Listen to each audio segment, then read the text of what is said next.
Bismillahirrahmanirrahim. Assalamualaikum warahmatullahi wabarakatuh. Ya, kami di sini kelompok 3 akan mempresentasikan hasil materi kami tentang golongan alkali tanah. Di sini saya Hardiansyah Siregar sebagai moderator, dan langsung saja saya persilahkan kepada rekan kerja saya untuk memaparkan materi yang telah disusun, dan secara berturut-turut kami akan menjawab pertanyaan yang ada.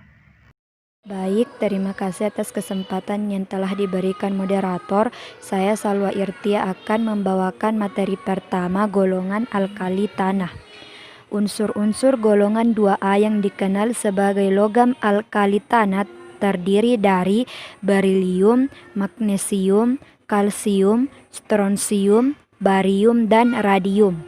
Sifat kimia logam alkali tanah hampir sama dengan logam alkali, tetapi logam alkali tanah tidak sereaktif logam alkali seperiode. Kereaktifan logam alkali tanah meningkat dari berilium ke barium. Dari berilium ke barium, titik leleh, titik didih, dan daya hantar listrik dan panas cenderung menurun. Jika dibandingkan dengan logam alkali seperiode, titik leleh dan sifat-sifat fisis lainnya seperti rapatan dan kekerasan dari logam alkali tanah lebih besar. Baik, terima kasih atas kesempatan yang telah diberikan oleh moderator. Di sini saya akan melanjutkan pemaparan materi dari rekan saya. Sebagaimana rekan saya tadi menyebutkan, yang termasuk logam alkali tanah itu yaitu berilium, magnesium, kalsium, strontium, barium, serta radium. Adapun itu, sifat-sifat untuk golongan alkali tanah adalah subkulit dalam konfigurasi elektron valensi untuk logam alkali tanah adalah subkulit S. Adapun itu, atom logam alkali tanah juga cenderung mudah melepaskan sepasang elektron serta membentuk ion yang bermuatan positif 2 dengan memiliki konfigurasi elektron yang stabil dan termasuk gas mulia. Namun, energi ionisasinya lebih tinggi dibandingkan logam alkali dikarenakan jari-jari atomnya lebih kecil dan elektron valensinya juga lebih banyak. Secara umum, keteraturan sifat dari unsur berilium ke unsur barium yaitu ada 3. Yang pertama, jari-jari atom bertambah, energi ionisasi berkurang, serta keelektronegatifan berkurang. Itulah pembahasan materi dari kelompok kami. Kita lanjut ke pembahasan soal-soal yang akan dibahas pertama kali oleh Kak Abdi. Dipersilakan. Soal 5.3. Jelaskan mana yang lebih mudah larut dalam air, garam-garam alkali tanah dengan anion negatif atau dengan anion mononegatif. Jawabannya yaitu garam alkali tanah dengan ion mononegatif lebih mudah larut dalam air dibandingkan garam dengan anion negatif, di mana entropi pelarutan pada garam dengan kation mononegatif lebih kecil dibandingkan dengan kation di atau bahkan trinegatif, sehingga membuat proses pelarutan menjadi lebih mudah pada ion mononegatif.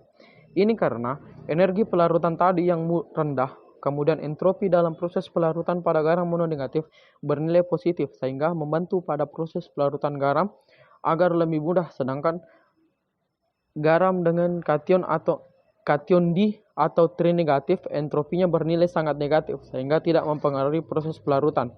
Sebagai akibat dari meningkatnya muatan kation, maka gaya elektrostatik yang ada dalam garam dengan kation yang muatannya lebih tinggi akan lebih besar, sehingga untuk memisahkan akan menjadi lebih susah.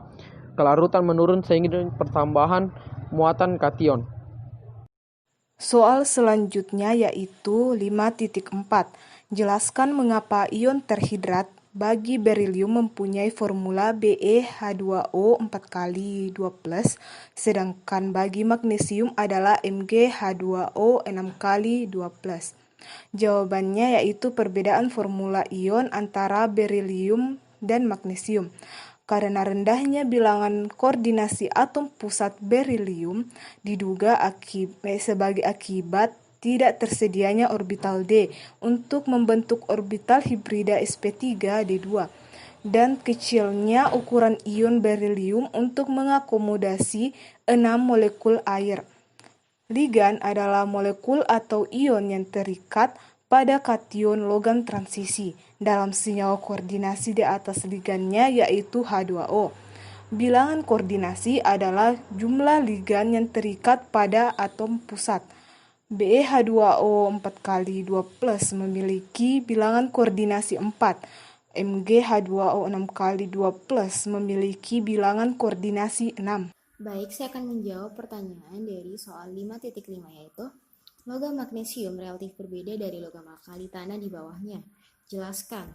Nah, perbedaan sifat kimiawi magnesium dari kelompoknya, logam alkali tanah yaitu sifat dekomposisi magnesium klorida monohidrat menjadi garam klorida basa pada pemanasan. Sedangkan untuk hidrat klorida, logam yang lain, kalsium, stronsium, barium diperoleh garam anhidratnya menurut persamaan reaksi MCl2 2H2O menjadi MCl2 ditambah 2H2O. MgCl2 2H2O menjadi MgOHCl ditambah 2HCl. Magnesium oksida tidak larut dalam air, tetapi oksida-oksida logam alkali tanah yang lain bereaksi dengan air membentuk hidroksidanya, seperti MO ditambah H2O menjadi MOH2. Ya, bismillah. Terima kasih atas kesempatan yang telah diberikan kepada saya. Saya akan menjawab soal 5.8. Pertanyaannya yaitu, jelaskan mengapa barium dapat membentuk senyawa peroksida barium oksida 2- BaO2, sedangkan yang lain tidak bisa. Jawabannya yaitu, pertama, kita buat dulu reaksi. 2Ba tambah O2 menghasilkan 2BaO. Lalu reaksi ini disederhanakan dengan dibagi 2 yaitu menjadi Ba plus O2 menghasilkan BaO.